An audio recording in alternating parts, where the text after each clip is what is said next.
4 cartões de crédito, 2 contas de luz, R$ 117.000.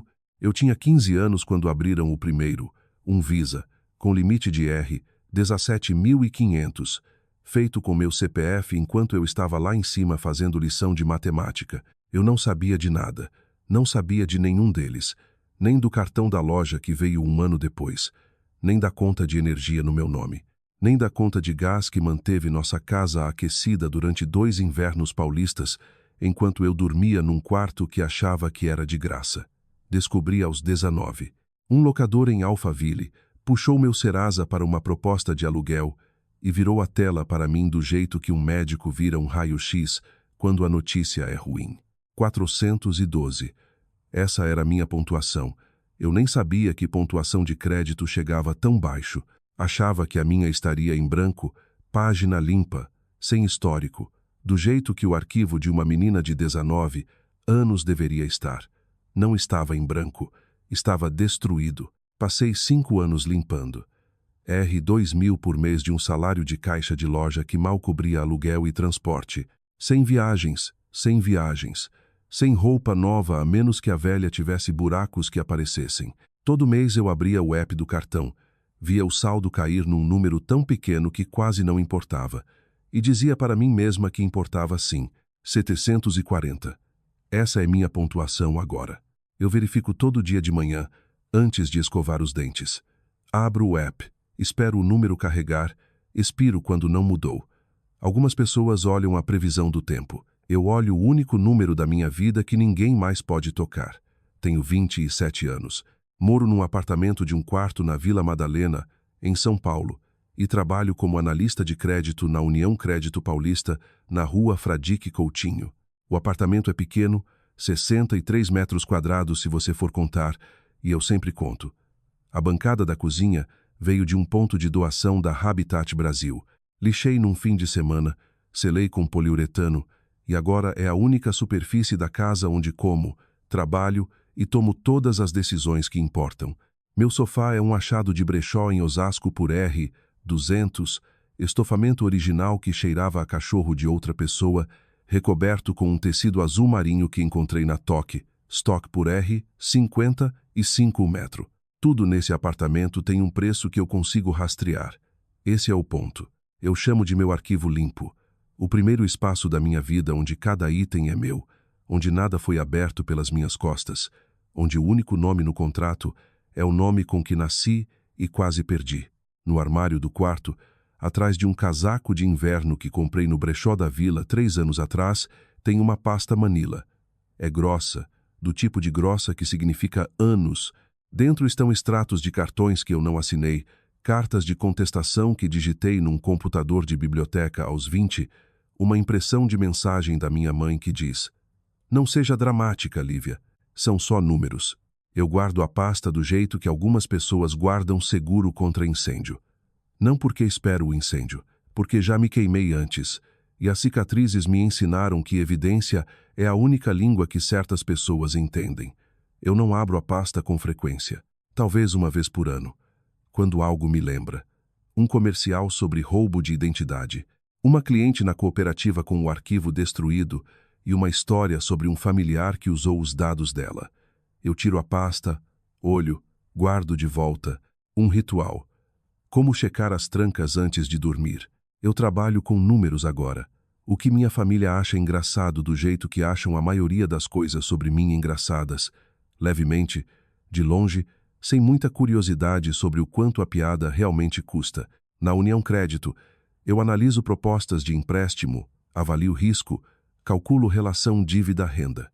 Sou boa nisso.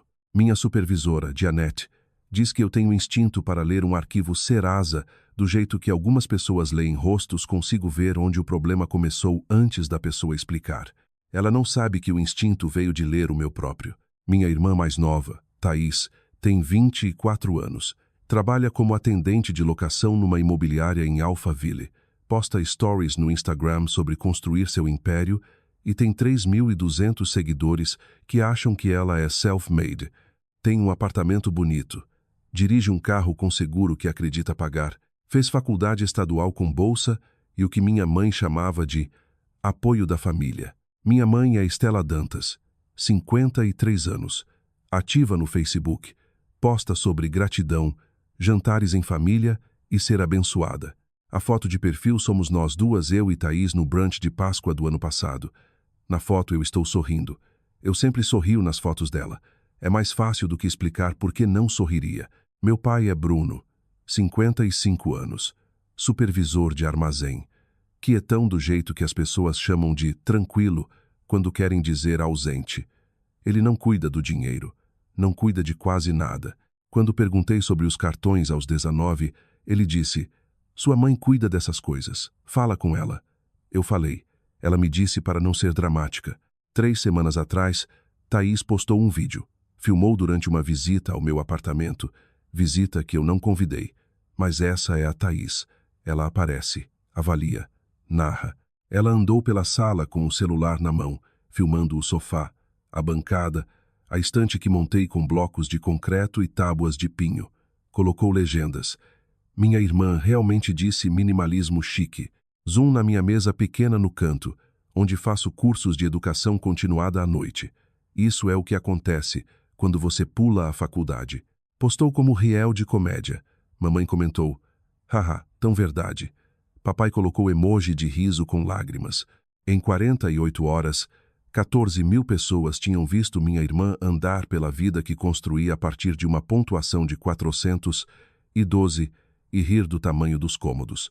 14.000 estranhos viram o sofá que recobri com minhas próprias mãos, a bancada que lixei até sangrar as palmas, o apartamento que chamo de meu arquivo limpo e minha família, as pessoas que sujaram o original, digitando haha e enviando. Assisti 6 vezes.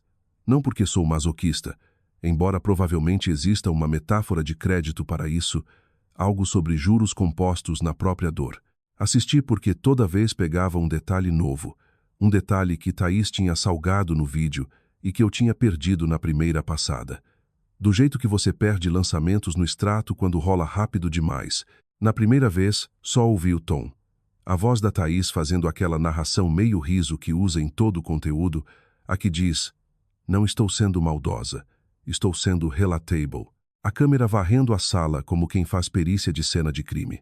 Meus livros na estante de blocos. Minha bancada. O sofá recoberto. Na segunda, li as legendas. Minha irmã realmente disse minimalismo chique. Zoom lento na mesa do canto onde estudo para o exame de consultora de crédito nas terças e quintas. Isso é o que acontece quando você pula a faculdade. Pausa no refrigerador. Um ímã do Zoológico de São Paulo. Um do dia do funcionário da União Crédito. A menina coleciona ímãs em vez de previdência. Na terceira, li os comentários. Mamãe tinha escrito: "Haha, tão verdade", com ponto de exclamação, como se estivesse torcendo num jogo, não um haha leve, mas entusiástico, do tipo que você digita quando realmente se diverte. O emoji de papai estava logo abaixo, e eu fiquei olhando aquelas 2 lágrimas amarelas rolando no rosto amarelo e tentando lembrar a última vez que meu pai tinha expressado qualquer emoção sobre minha vida. Ele não conseguiu ir à minha formatura da faculdade técnica por causa de turno, mas achou tempo para rir do meu apartamento na internet. Na quarta, quinta e sexta vez, eu não estava mais assistindo o vídeo. Estava assistindo a mim mesma, assistindo aquela distância estranha se abrindo, como estar numa ponte olhando a correnteza. 89. Pashisan, Tishitio. Eu contava e rolava, e em algum momento entre a quinta e a sexta, o sofá me pegou. Não o sofá do vídeo, o sofá onde eu estava sentada.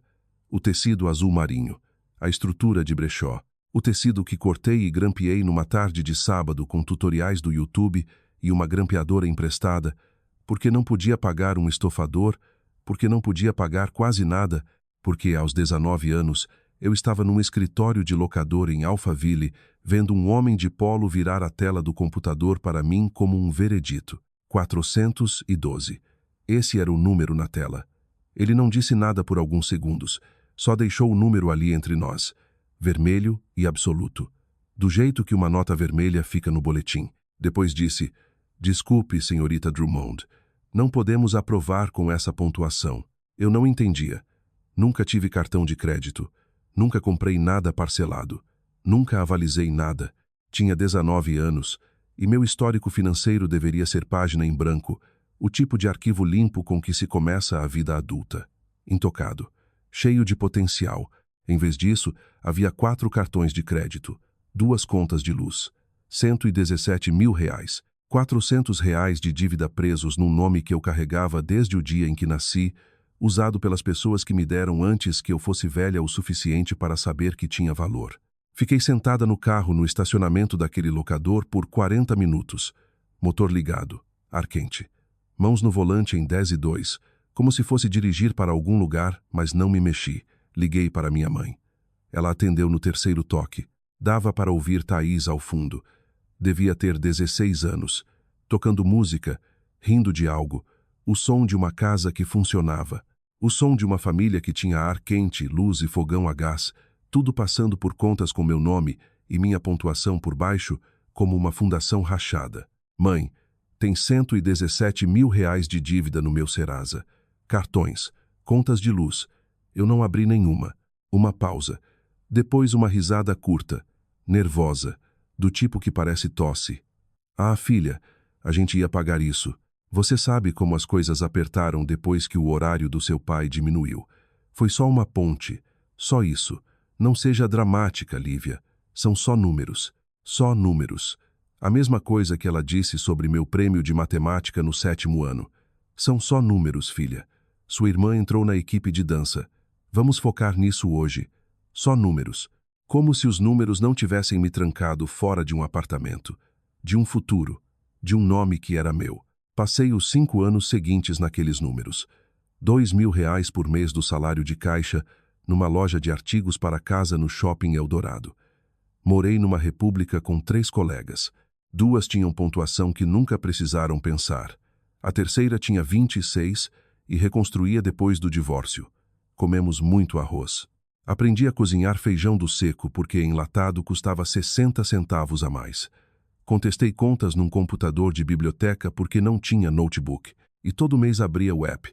Via os saldos encolherem em quantias tão pequenas que mal registravam e dizia para mim mesma que um dia os números seriam meus de novo, que um dia meu arquivo estaria limpo, que um dia eu teria uma bancada que escolhi e um sofá que recobri e um apartamento onde o único nome no contrato era o que reconquistei.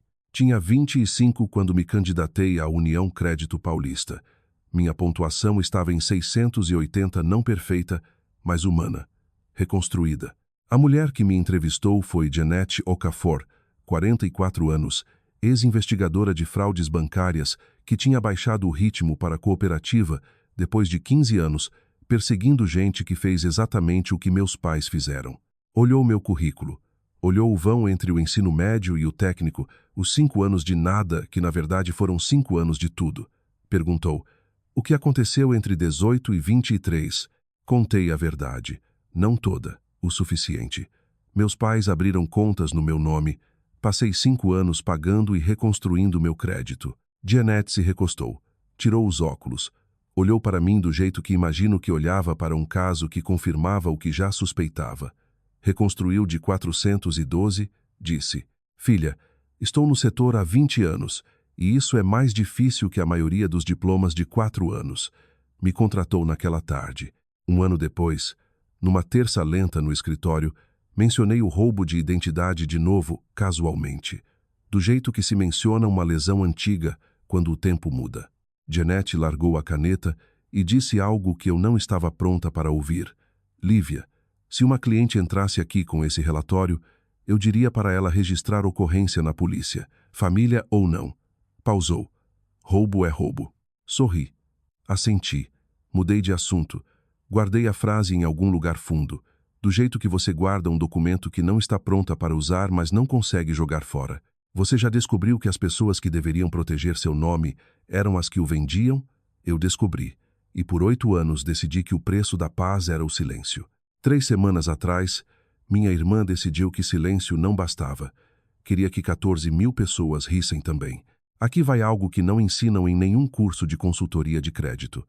Existe diferença entre uma ferida que cicatrizou e uma ferida que ainda sangra. E você simplesmente parou de olhar. Eu parei de olhar 3 anos atrás. Paguei a última conta. Vi minha pontuação subir acima de 700, como ver um paciente sair do suporte de vida devagar, frágil, milagroso do jeito mais exaustivo possível. Disse para mim mesma que tinha acabado. O arquivo estava limpo. O passado era passado. Meus pais não tinham aberto nada novo. Não precisavam. Thaís já tinha saído de casa. Os turnos do papai estavam estáveis. E suponho que R. 117.000 compram tempo suficiente para uma família fingir que o roubo nunca aconteceu. Acreditei que tinha acabado do jeito que você acredita que uma dor de dente passou porque parou de mastigar daquele lado. 3 meses antes do vídeo, eu estava na minha mesa na União Crédito, rodando pools de crédito de exemplo exercício de treinamento para uma nova contratada que estava orientando. Puxei meu próprio arquivo como demo. Já tinha feito uma dúzia de vezes, puxadas limpas, sem surpresas. Meu 740 sentado onde deixei, como um cachorro fiel na varanda. Só que dessa vez tinha uma linha que eu nunca tinha visto. Visa. Aberto há 12 anos. Usuária autorizada. Estela Dantas. Saldo atual. R. 20.590. Última movimentação. 9 dias atrás. Uma compra numa manicure em Alphaville de R. 310. Minhas mãos foram primeiro. Não tremendo o oposto. Ficaram imóveis. Travadas na mesa do jeito que travam no volante numa derrapada. Cada tendão puxando. Sangue saindo das pontas dos dedos. Depois meu peito. Uma pressão atrás do externo. Não exatamente dor, mas a sensação de algo que flutuava de repente afundando. Depois o pensamento chegando por último. Do jeito que pensamentos sempre chegam depois que o corpo já decidiu como sentir. Eles nunca pararam. 97. 89. 83. Eu contava e respirava e olhava aquela tela até os números pararem de nadar. A nova contratada me perguntava algo sobre prazos de contestação. Respondi. Minha voz soava normal. Minha voz sempre soa normal. Esse é o truque que você aprende quando cresce numa casa onde a coisa mais perigosa não é o grito, é a aritmética quieta que sua mãe faz pelas suas costas. Não liguei para Estela. Nem naquele dia. Nem no dia seguinte, nem nunca. Em vez disso, fiz o que fui treinada para fazer. Tirei print da conta. Puxei o extrato completo 12 anos de lançamentos, pequenos na maioria. Do tipo que passam despercebidos se você não estiver olhando. Supermercado, combustível, uma loja de departamento aqui, um restaurante ali, uma sifonagem lenta e modesta, como um vazamento lento num cano que não alaga o porão mas apodrece a madeira ao longo dos anos. R. 310 na manicure, 9 dias atrás. Enquanto minha pontuação estava em 740, e eu verificava toda manhã como uma oração. Minha família tem a pior taxa de qualquer conta que já analisei. Alto risco, sem retorno, e as penalidades são criminosas. Literalmente, naquela noite fui para casa e tirei a pasta do armário. Abri na bancada da cozinha minha bancada restaurada. Aqui lixei até sangrar as palmas, e coloquei lado a lado 8 anos de histórico, com 12 anos de um cartão que eu não sabia que existia. A pasta tinha ficado mais grossa do que eu lembrava. Documentos amarelados nas bordas, cartas de contestação que digitei aos 20, cheias de erros de digitação e linguagem formal que você usa quando é jovem, assustada e tenta parecer que tem advogado quando não tem. Adicionei os prints do Visa. Imprimi o extrato completo na biblioteca na manhã seguinte, 53 páginas frente e verso, e deslizei para dentro da pasta junto com o resto. Depois guardei a pasta de volta no armário, porque ainda não estava pronta. Porque a mentira ainda era mais alta que a matemática. Mas a matemática tinha mudado. Isso não era mais história. Era atual. E dívida atual acumula juros de formas que dívida antiga não acumula, compõe, cresce e eventualmente vence, quer você esteja pronta ou não. Foi durante aqueles 3 meses, entre descobrir o Visa e o vídeo, que comecei a lembrar coisas sobre Thaís. Não as grandes, as pequenas, as que só somam quando você coloca lado a lado, do jeito que coloco lançamentos numa planilha. 2 anos atrás, Thaís precisava de calção para o novo apartamento que depois postaria no Instagram como prova de independência. Me perguntou se eu podia ajudar. Eu disse sim. Comecei a calcular o que podia poupar dos próximos 2 salários. Antes de transferir, ela ligou de volta. Deixa, mãe resolveu. Mãe resolveu. 3 palavras que não significavam nada para mim então e tudo agora. Mãe resolveu do jeito que mãe sempre resolve as coisas com o nome de outra pessoa nos papéis. No Thanksgiving, quer dizer. No almoço de Natal, 1 ano e meio atrás, Thaís chegou com chaves de carro novas balançando num cordão que dizia Boss Babe. Contou para a mesa toda que finalmente tinha conseguido seguro próprio. Pagando todas as contas eu mesma, disse. E olhou para mim quando disse não com crueldade exatamente, mas com a satisfação específica de quem acredita ter superado você na vida adulta. Estela, do outro lado da mesa, cruzou meu olhar e desviou rápido. Um flick do olhar, ali e sumiu. Como cursor pairando sobre um arquivo que você não quer abrir, eu não entendia então. Entendo agora. O seguro foi pago, mas não pela Thaís, e nem de conta que pertencesse a Estela. Veio do mesmo lugar que tudo naquela família vinha quando o orçamento apertava e a matemática não fechava e alguém precisava de uma ponte. Meu nome, meu arquivo, meus 9 anos de reconstrução usados como linha de crédito para uma família que ria do apartamento que eu mal podia pagar porque estavam gastando a diferença. A bio do Instagram da Thaís diz, construindo meu império, uma locação por vez. Postou um story mês passado, flat lay do planner, um latte e uma vela com legenda. Self-made cai bem em mim. Self-made. Com o crédito roubado da irmã por baixo como fundação que nunca se deu ao trabalho de inspecionar. Fechei o app, virei o celular na bancada.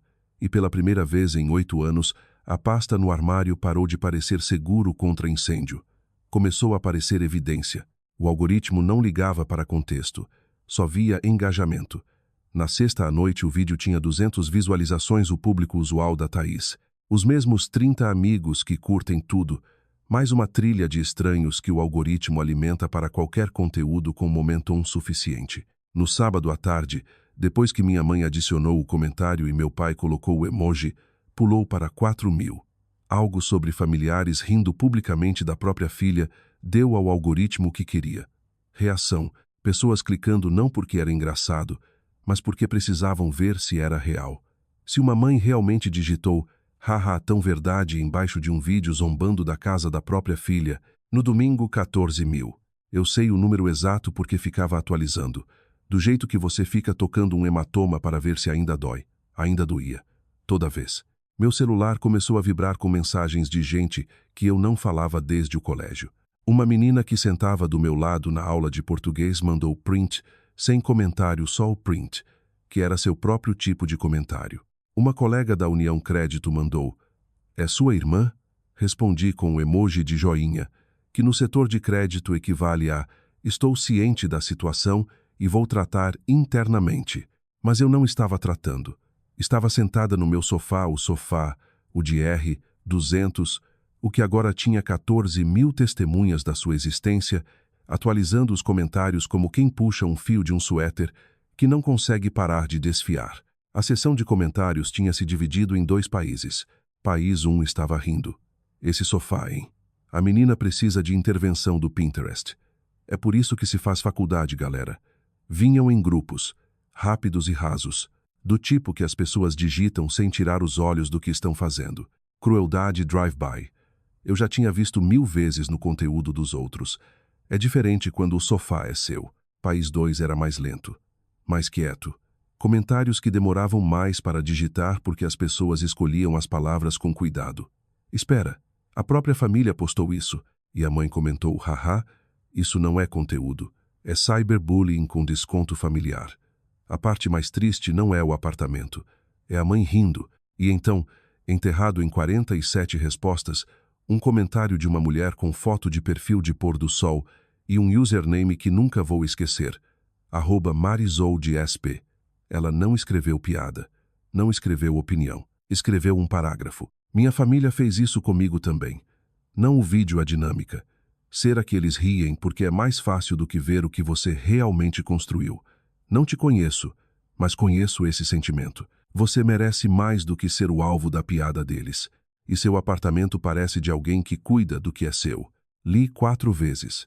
Do mesmo jeito que assisti o vídeo 6 vezes. Só que dessa vez não estava catalogando o dano. Estava sendo vista. Por uma mulher de São Paulo que nunca conheci, que reconheceu algo num vídeo de 40 segundos que minha própria mãe não encontrou em 27 anos. Depois meu celular vibrou. Não notificação de comentário.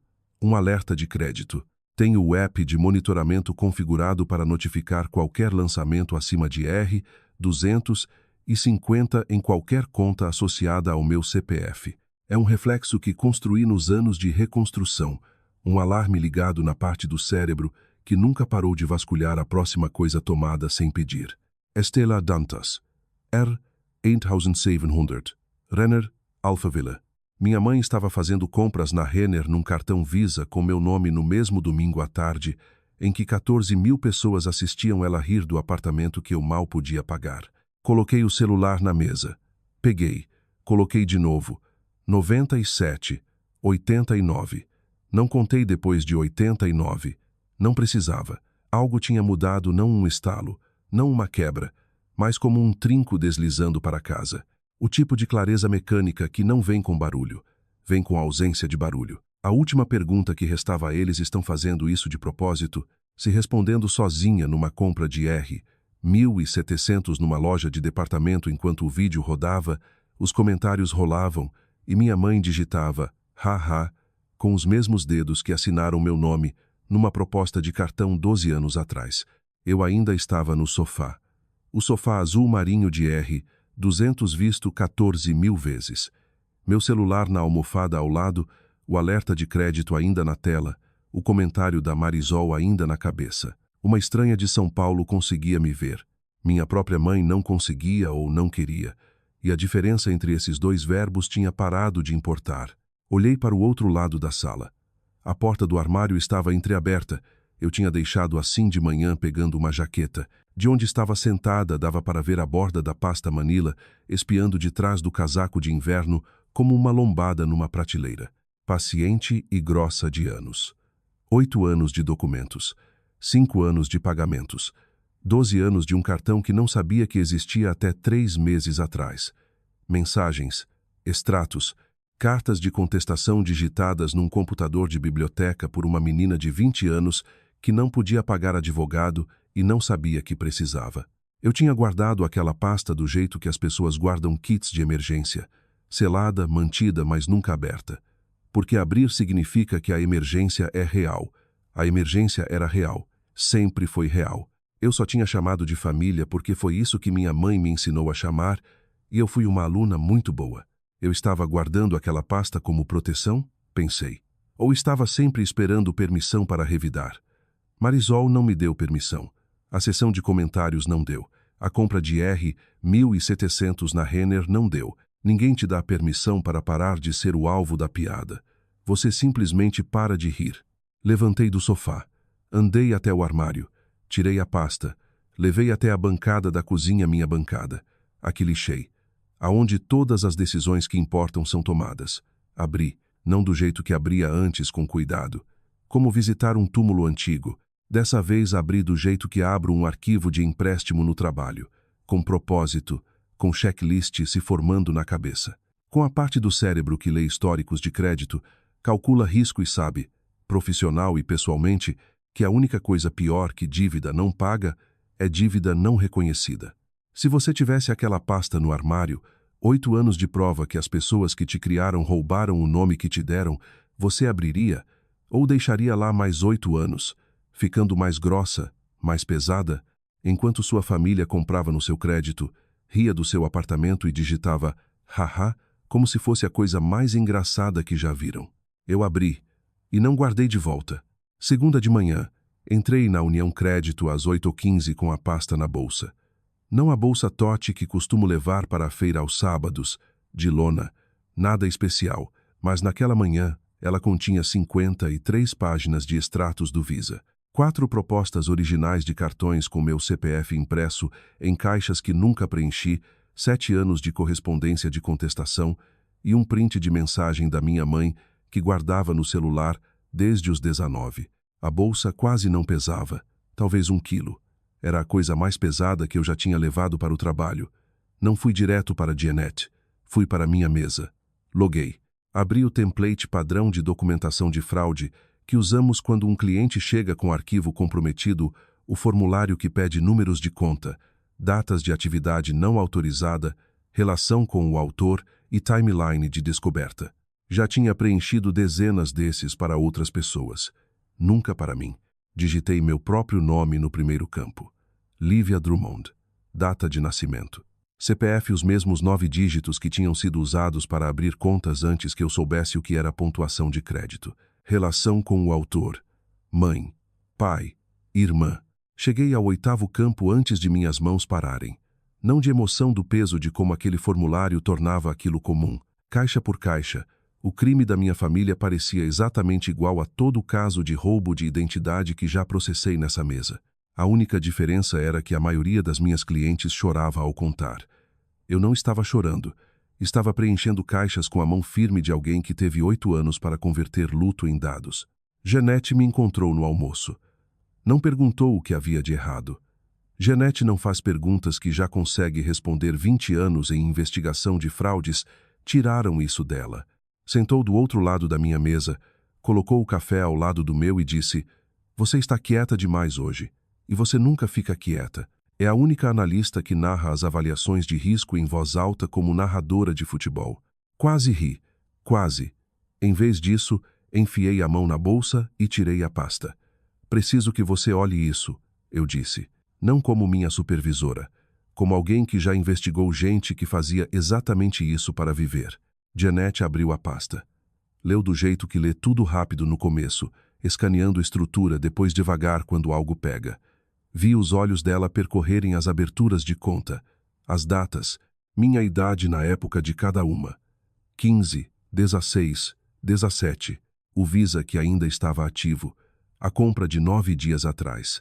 Fechou a pasta, tirou os óculos, colocou na mesa com a precisão deliberada que significa que a próxima coisa que vai dizer foi pesada. "Lívia, isso não é um problema de família." Pausou. "Isso é crime federal, roubo de identidade de menor. E o fato de o Visa ainda estar ativo significa que não é histórico, é contínuo." Assenti. Eu sabia. Claro que sabia trabalho nesse prédio. Processo esses casos. Conheço os estatutos, as penas e a diferença entre contravenção e crime. Mas saber algo profissionalmente e ouvir alguém dizer na sua cara sobre sua própria mãe são 2 saldos no mesmo livro caixa, e até aquele momento eu só tinha lido uma coluna. "Filha", disse Jeanette. E aí a voz dela mudou de investigadora para algo mais quente. Algo que soava como a irmã mais velha que nunca tive. "Eu já auditei esquemas de pirâmide com contabilidade melhor que o hábito de cartão da sua mãe." Ri, um riso de verdade. O primeiro riso de verdade em 3 dias. E saiu rachado e curto. Como janela fechada tempo demais, finalmente deixando o ar entrar. Jeanette me deu um nome. Eleonora Voss, advogada com quem tinha trabalhado nos anos de investigação. Agora em prática privada especializada em crimes financeiros e roubo de identidade. "Não é barata", disse Jeanette, "mas é o tipo de advogada que deixa o advogado do outro lado nervoso, e é esse tipo que você quer." Liguei para a Eleonora naquela tarde do carro no estacionamento da União Crédito. Ela escutou sem interromper por 11 minutos. Sei porque olhei o timer da chamada do jeito que olho os saldos de crédito, rastreando cada segundo como prova de que algo real estava acontecendo. A avaliação de Eleonora foi precisa.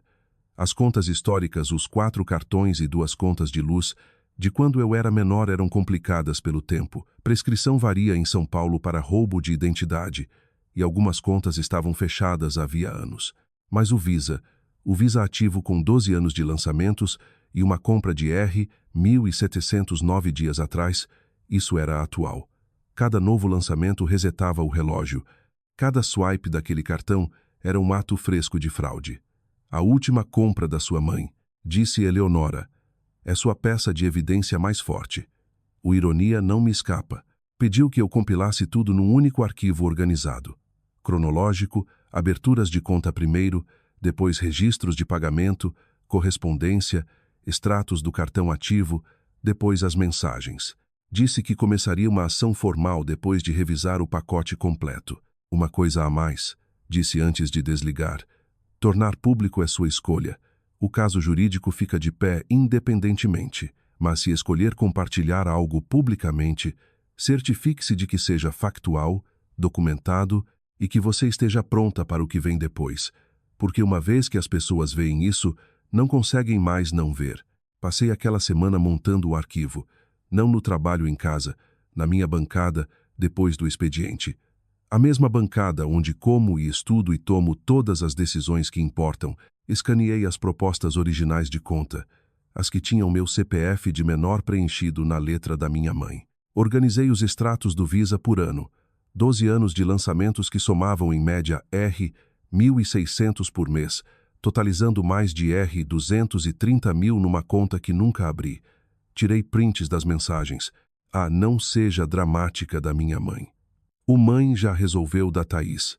Uma mensagem de grupo de Natal onde Estela escreveu: tão grata pelas minhas meninas, minhas maiores bênçãos, com emoji de coração, postada 2 horas depois de lançar R$ 1.090 na Renner no meu cartão. Coloquei tudo num documento do Google. Não o arquivo jurídico completo, isso era território da Eleonora. Um resumo, uma linha do tempo, números de conta redigidos, mas dígitos suficientes para verificar. Prints das mensagens com nomes visíveis. Uma declaração breve no topo que não dizia mais do que o que aconteceu, quando e com quem. Gerelei um link compartilhável. Copiei. Colei nas notas do celular. Depois fechei o laptop e fiquei sentada na bancada no silêncio do meu apartamento, meu arquivo limpo, meus 63 metros quadrados de prova de que eu conseguia construir algo com meu nome que ninguém mais tinha tocado. O link estava no meu celular como um documento carregado, pronto para enviar, pronto para ser lido. Eu não estava pronta, ainda não. Mas a pasta tinha saído do armário e eu não ia guardar de volta. Domingo à noite, 21h17. O apartamento estava quieto do jeito que sempre fica nos domingos à noite. Nenhum trânsito nas ruas da Vila Madalena. Nenhuma música do bar 2 quadras adiante. Só o zumbido da geladeira e o clique suave do ventilador do laptop, porque eu estava sentada na bancada da cozinha. Havia 40 minutos sem me mexer. O vídeo ainda estava em 14.000. Novos comentários tinham diminuído para um gotejar energia de domingo à noite. Gente desligando, guardando o celular. O algoritmo estava perdendo interesse. Até terça estaria enterrado debaixo do que Thaís postasse em seguida. Um latte, uma frase motivacional. Um flat lay do planner com legenda "Nova semana, nova energia" e emoji de brilho. Em 48 horas, 14.000 pessoas teriam esquecido que viram minha irmã andar pelo meu apartamento e rir. Mas eu não esqueceria. E nem o extrato do Visa no escritório da Eleonora Voss, nem o template de fraude com os nomes da minha família no campo de autor, nem a pasta que morou no armário por 8 anos e agora estava espalhada na mesma bancada onde tomo café toda manhã. O link estava copiado na área de transferência. A caixa de comentários embaixo do vídeo da Thaís estava aberta numa aba. O cursor piscava para mim como um metrônomo, paciente, firme, esperando eu decidir se essa era a medida onde a música mudava de tom ou onde parava de vez. Quero te dizer que estava calma, que a transformação foi limpa, a Lívia mansa se dissolvendo em algo mais afiado, mais suave, final. Mas não foi assim que aconteceu. O que aconteceu foi mais bagunçado. O que aconteceu foi que fiquei na minha bancada com um link que podia rearranjar minha família inteira e pensei em tranças. Minha mãe costumava trançar meu cabelo antes do dia da foto.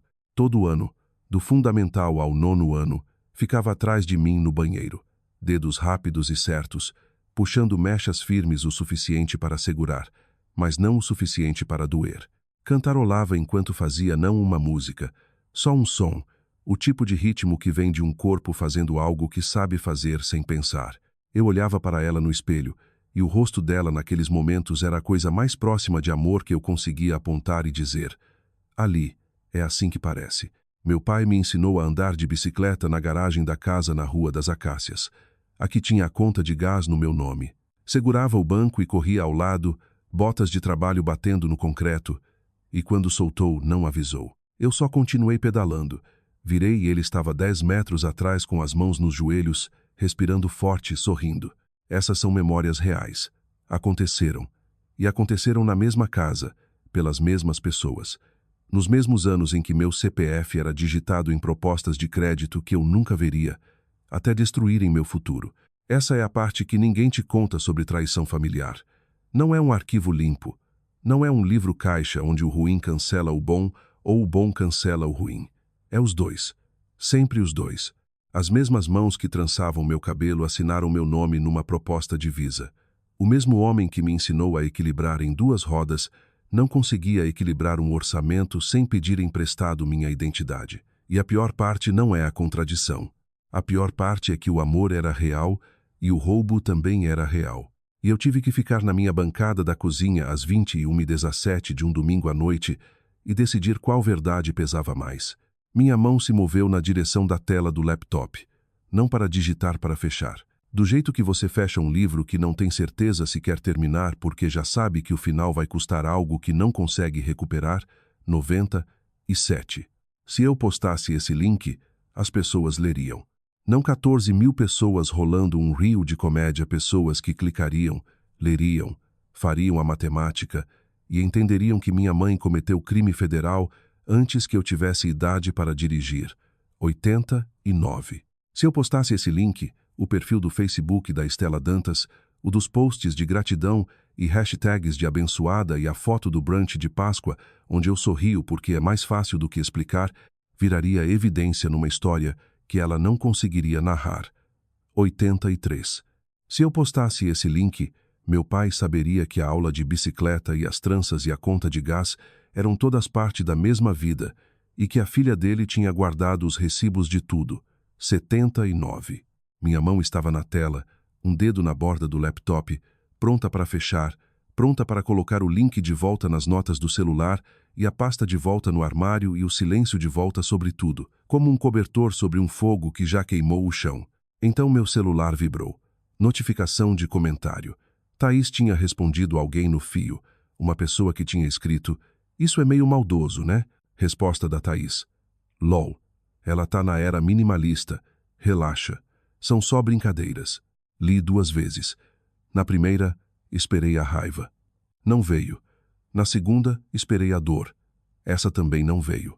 O que veio em vez disso foi o som de um trinco girando, um ferrolho batendo, não uma porta se abrindo com estrondo, mas o som quieto e mecânico de uma coisa clicando na posição correta depois de anos sendo forçada na errada. Thaís não era descuidada. Thaís não era ignorante. Thaís tinha sentado numa mesa de Natal e visto nossa mãe desviar o olhar quando o seguro surgiu. Thaís tinha dito: "Mãe já resolveu", com a facilidade de alguém que foi resolvida a vida inteira e nunca perguntou o custo.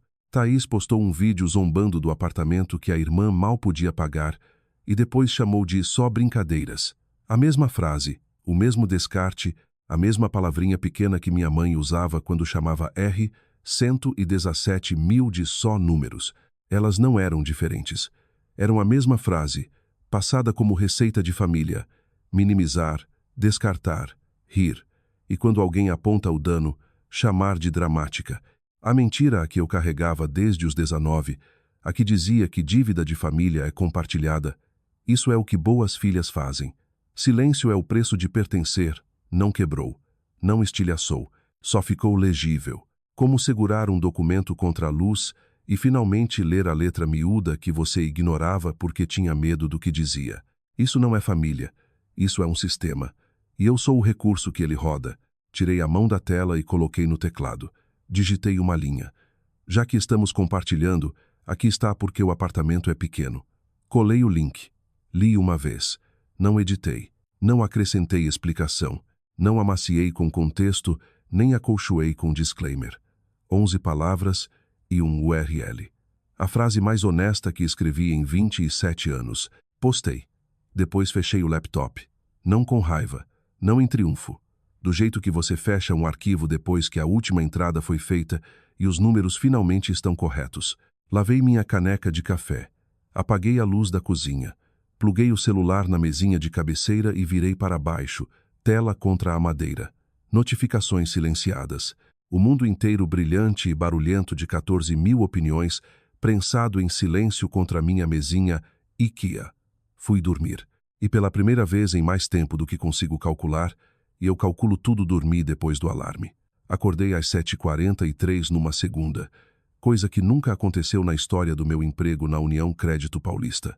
Meu alarme toca às 6h15. Estou na mesa às 7h45. Não me atraso há 2 anos e meio, porque quando seu nome foi arrastado pelo sistema de crédito antes de você votar, você desenvolve uma relação com pontualidade que beira o religioso. Mas naquela segunda eu dormi. Profundo, vazio e sem sonhos. O tipo de sono que chega só quando algo pesado foi colocado no chão depois de ser carregado por muito tempo. Virei o celular. 53 chamadas perdidas. Por um momento só olhei o número do jeito que se olha um saldo. Isso não faz sentido conferindo os dígitos, contando os zeros, esperando a tela se corrigir. Ushi-san. Rolei. 12 da minha mãe. A primeira veio às 22h40 e da noite anterior 24 minutos depois que postei. A última às 6h18 da manhã. 12 chamadas em 8 horas. Estela Dantas, que uma vez me disse que ligar mais de 2 vezes era desespero, tinha ligado 12 vezes. Pensei naquela palavra desespero e como soa diferente quando é sua mãe usando 9 do meu pai. 9. Meu pai que se comunica principalmente por textos de uma palavra sobre o tempo. Frio hoje. Chuva mais tarde. Vento. Esse é o vocabulário emocional de Bruno Dantas, previsões de 3 palavras, entregues uma vez por dia como um homem racionando sílabas. 9 chamadas de Bruno significavam que o tempo tinha mudado de um jeito que ele não conseguia descrever com substantivo e adjetivo. 6 da Thaís. O que me surpreendeu, porque Thaís e eu não tínhamos ligação voluntária desde 2022, quando ela precisou de fiador para algo e eu disse não. 6 chamadas significavam que Thaís tinha ficado sem público para performar e estava voltando para a única pessoa que nunca considerou plateia. Os outros 26 eram números que eu não reconhecia. Não escutei os recados. Ainda não. Em vez disso, abri o navegador no celular e fui no vídeo da Thaís. Tinha sumido. Não os comentários, o vídeo. Thaís tinha deletado durante a noite, o que é mais ou menos como puxar o alarme de incêndio depois que o prédio já queimou. A seção de comentários tinha migrado. Pessoas tinham tirado prints do vídeo, das legendas, do haha tão verdade da minha mãe e do emoji do meu pai, e repostado junto com o link que eu soltei. O link que levava a uma linha do tempo de aberturas de conta, extratos do Visa, prints de mensagens e uma cronologia que começava quando eu tinha 15 e não tinha parado. O post original estava morto, mas os recibos estavam em todo lugar. 38 mil visualizações nos reposts. O link em si tinha sido aberto mais de 4.000 vezes. Atualizei e vi o número subir 4.200, 4.300 com a fascinação distante de quem vê a própria pontuação de crédito se reconstruir em tempo real. Só que dessa vez os números não eram meus, eram da minha família, e iam na direção errada. As seções de comentários nos reposts tinham se organizado em algo que parecia menos thread de rede social e mais grupo de apoio. Mulheres principalmente mais velhas que eu, principalmente escrevendo em parágrafos completos com pontuação correta, compartilhando histórias que eu reconhecia. Minha mãe abriu cartão no meu nome quando eu tinha 14. Meus pais usaram meu CPF para a conta de luz. Só descobri quando tentei comprar carro aos 21 e o vendedor me olhou como se eu fosse criminosa. História após história, diferentes nos detalhes, idênticas na arquitetura. Um pai, um nome de filho, um número que não pertencia à pessoa que pagava. Uma mulher escreveu. Achei que era a única. Carreguei isso por 19 anos e nunca contei para ninguém porque achava que as pessoas não acreditariam que uma mãe pudesse fazer isso com o próprio filho. 4.000 pessoas tinham clicado no meu link, mas eu estava lendo comentários de gente que reconhecia seus próprios arquivos no meu. Depois achei o print da Thaís. Alguém nunca descobri quem tinha ido no Instagram da Thaís antes que ela limpasse e tirado o print de 3 posts. O flat lay com planner e latte. Self-made cai bem em mim. O tour do apartamento quando se mudou. Primeiro lugar só meu. Sem ajuda, só garra. A foto da chave do carro com cordão Boss Babe. Finalmente adultando direito. Tinham colocado os prints lado a lado com 3 itens da minha documentação. A caução cobrada no meu Visa. O pagamento do seguro roteado pelo mesmo cartão. E um recorte do extrato mostrando lançamentos exatamente nas empresas que Thaís tinha fotografado para seu conteúdo self-made. A legenda do repost tinha 5 palavras: self-made, com o crédito da irmã. Thaís tinha deletado o Instagram. Depois, 47 minutos mais tarde, sei porque alguém printou a notificação de reativação também. Ligou de novo. Depois colocou privado. Depois, segundo uma comentadora que aparentemente monitorava a situação com dedicação de contadora forense, desligou de novo. Eu teria rido se não fosse minha irmã. Quase ri mesmo assim. Às 8h12, meu celular vibrou com mensagem da Thaís. Não ligação-mensagem, o que significava que tinha passado de pânico para estratégia, ou pelo menos a versão dela. Você não tinha direito de fazer isso. Isso era assunto de família. 7 palavras. Li 3 vezes. Não porque fossem complicadas, mas porque eram confissão disfarçada de reclamação. Assunto de família. Não, isso não é verdade. Não sei do que você está falando. Assunto de família. Significava que ela sabia que tinha negócio. Significava que sempre soube. Significava que toda vez que disse, mãe resolveu, e toda vez que postou self-made, e toda vez que andou pelo meu apartamento com câmera e riu, sabia exatamente o que estava pisando para chegar na piada. Não respondi. Não havia nada para digitar que aquelas 7 palavras já não tivessem dito por mim. Às 9h30 Estela fez seu movimento. Um post no Facebook público cuidadosamente redigido, do tipo de declaração que foi rascunhada e revisada no bloco de notas antes de colar no status. Eu conheço o tipo. Já vi réus de fraude soltarem declarações parecidas pelos advogados, só que Estela era a própria advogada. E seu tribunal era um feed do Facebook com 311 amigos. Para nossos amigos e comunidade. Algumas pessoas escolhem distorcer assuntos de família para chamar atenção pública. Nossa família está passando por um momento difícil e pedimos privacidade e orações. Somos uma família amorosa, e a verdade completa é mais complicada que a versão de uma pessoa, orando pela cura de todos os envolvidos. Li 2 vezes. Era uma obra-prima de não dizer nada enquanto implicava tudo. Algumas pessoas significava eu. Distorcer assuntos de família significava documentar crimes federais. Mais complicada significava que tínhamos motivos. Orando pela cura significava, por favor, parem de ler os recibos. Os comentários embaixo do post da Estela foram a parte para a qual eu não estava preparada. Senhora, sua filha postou os recibos. E a matemática. Orando pela cura, talvez ore por um advogado. Ela tinha 15 anos. Você abriu cartões no nome de uma menina de 15 anos. Isso não é assunto de família. Isso é roubo de identidade de uma criança. Estela desativou os comentários em 1 hora. Depois, essa é a parte que Janete depois chamaria de movimento mais previsível do manual de fraude, reativou 2 horas depois, aparentemente esperando que a maré tivesse virado. Não tinha virado. Ao meio-dia, havia 114 comentários embaixo do post da Estela. 11 eram de apoio. 103 não eram. A proporção era tão desequilibrada que uma comentadora tinha feito a conta. 94% dos seus próprios amigos acham que você está errada. Isso é pior que a aprovação da maioria dos políticos. Fechei o app, coloquei o celular na bancada e escutei um recado. Não da minha mãe, nem do meu pai, nem da Thaís. Número 27 do 53, um número que não reconhecia, com DDD de São Paulo. Oi, você não me conhece. Meu nome é Marisol. Encontrei seu link pelos comentários daquele vídeo. Uma pausa, uma respiração que tremeu um pouco, do jeito que voz treme quando as palavras seguintes foram carregadas por muito tempo. Minha mãe fez a mesma coisa comigo quando eu tinha 16. Tenho 41 agora. E eu nunca contei pra ninguém porque achava que era só na minha família. Sabe? Achava que era a única. Outra pausa. Só queria que você soubesse que não está sozinha. E que não está errada. O recado terminou. 38 segundos. Salvei. Deletei as outras 52 notificações, todas as ligações da minha mãe, do meu pai, da minha irmã e dos 26 estranhos cujos números nunca saberia. Deletei todas sem escutar. Mas o da Marisol, guardei.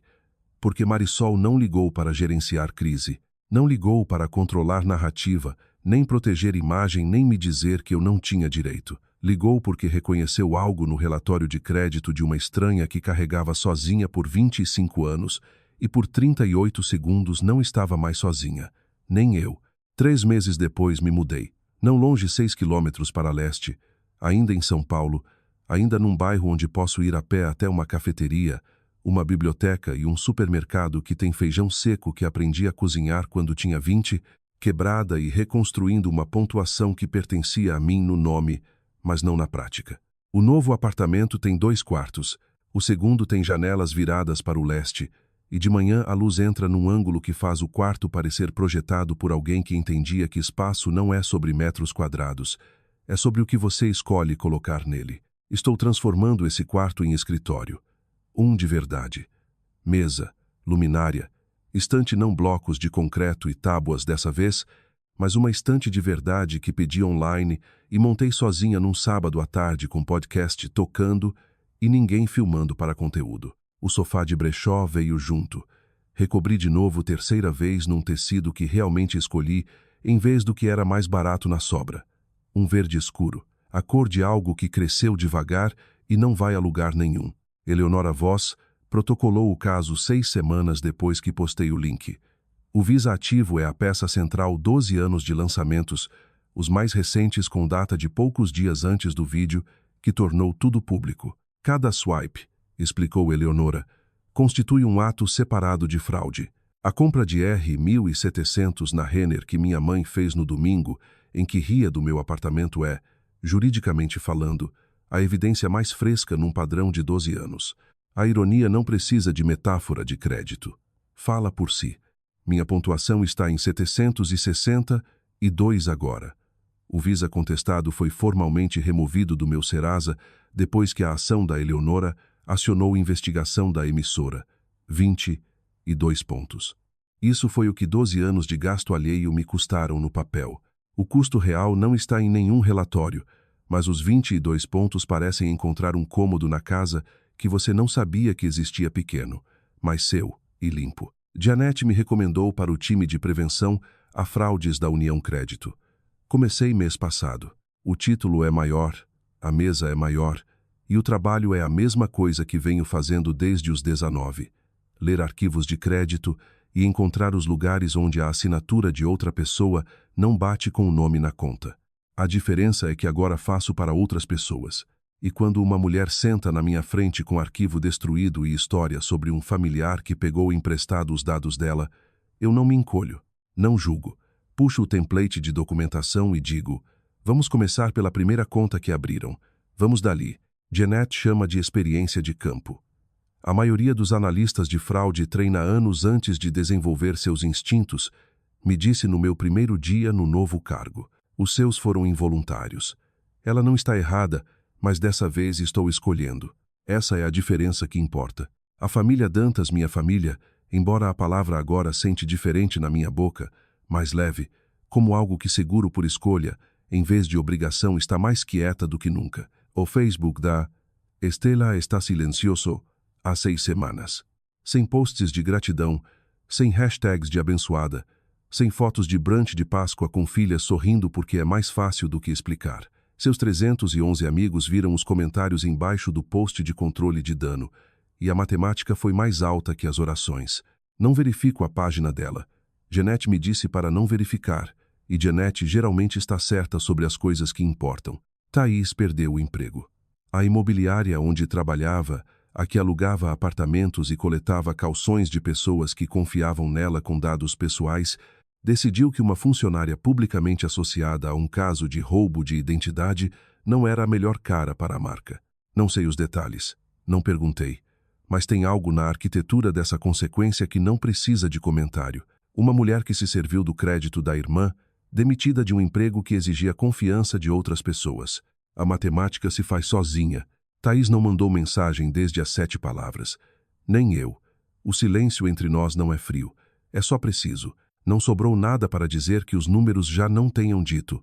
E Thaís e eu nunca fomos fluentes na mesma língua mesmo. Meu pai mandou uma carta, escrita à mão, 3 páginas. O papel era pautado, rasgado de um bloco de anotações do tipo que guardam na sala de descanso do armazém, e a letra dele inclinada para a direita do jeito que sempre é, como se as palavras se inclinassem para algo que não conseguiam alcançar. Escreveu sobre a noite em que abriram o primeiro cartão. Novembro. Eu tinha 15. Disse que a conta de luz estava 3 meses atrasada. O aviso de corte tinha chegado numa terça e Estela disse: Lívia não vai se importar. Ela é a responsável. Nem vai saber. Escreveu que não discutiu, que a conta estava atrasada e eu dormia lá em cima. 15 anos, sonhando com o que meninas de 15 sonham, e pareceu uma coisa tão pequena na época. Um cartão, uma conta, um inverno. Escreveu que no segundo cartão já sabia que não era pequeno, e no terceiro parou de contar não porque não se importasse, mas porque contar significava ver, e ver significava escolher. E escolher significava ficar na frente de Estela e dizer: isso está errado, numa voz alta o suficiente para ser ouvida acima de 20 anos, de não dizer nada. A carta terminava com 2 frases. Sei que isso não conserta. Só queria que você soubesse que lembro da noite em que começou. Li. As 3 páginas. 2 vezes. Não respondi. Não porque esteja com raiva, embora algumas manhãs ainda esteja. De um jeito quieto que não queima, mas assenta. Como sedimento depois de chuva longa. Não respondi porque não há nada que eu consiga escrever num papel que desfaça uma noite de novembro quando tinha 15 anos, dormindo, e meu nome já estava sendo gasto. Algumas dívidas não têm plano de pagamento, só existem. E reconhecer elas é a coisa mais próxima de quitar a conta que qualquer um de nós vai conseguir. Guardo a carta na gaveta da mesa, não na pasta. A pasta está com Eleonora agora e pertence ao sistema jurídico. A carta pertence a outra coisa, algo menor e mais triste e mais humano do que qualquer tribunal consegue processar. Esta manhã, servi meu café e sentei na bancada do novo apartamento. Não a bancada restaurada, uma nova, de madeira maciça, instalada pelo locador antes de eu me mudar. Alguém mais lixou essa. Estou bem com isso. Nem tudo precisa ser reconstruído do zero. Algumas coisas podem simplesmente estar prontas. O sol entrou pela janela leste e bateu na parede de um jeito que fez o quarto parecer maior que suas medidas. Meu celular estava na bancada, silencioso. Não porque ninguém estivesse ligando, mas porque as pessoas na minha vida agora mandam mensagem primeiro e perguntam se é um bom momento. Essa é a diferença. Essa é a diferença inteira entre uma família que usa seu nome e uma vida onde seu nome é seu. Peguei o celular. Abri o app de pontuação. 762. O número estava na tela, verde e firme, como um pulso. Olhei.